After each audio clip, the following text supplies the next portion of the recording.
This is a forensic recreation of the Sky Harbor Triangle that was first reported near Carefree around 8:15 and was last reported near Sky Harbor at 8:40 p.m. The path of the craft has been pieced together by combining reports of similar objects.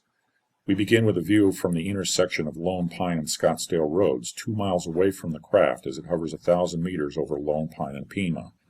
The craft, depicted as 2 miles wingtip to wingtip, proceeds east down Lone Pine Road. The view moves to the intersection of Jomax and Tatum Roads, 3 miles south of the next sighting at 8:26 p.m. at the intersection of Lone Pine and Cave Creek Road. At this point, the object began a heading change and turned to the south. At 8:28 p.m., a report from a material site on the East Cave Creek Road put the craft halfway through the turn.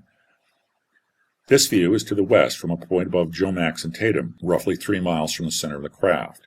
At 8:30 p.m., Max and Shala Saracen reported the craft near Crave Creek and Pinnacle Peak Roads. This report included UFO occupants seen in the windows of a triangle which they described as at least 2 miles wide. At 8:35 p.m., the craft was observed from the intersection of North 32nd Street and East Shea Boulevard, proceeding south towards Squaw Peak, where it was last seen entering the Phoenix Metropolitan Valley. At 8:37 p.m., the craft was observed by Terry Mansfield and members of her hospice group on the south side of Squaw Peak.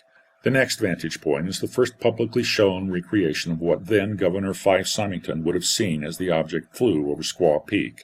At 8:40 p.m., the craft was reported from 36th Street in East Washington, where it hovered short of the northern edge of the airport perimeter.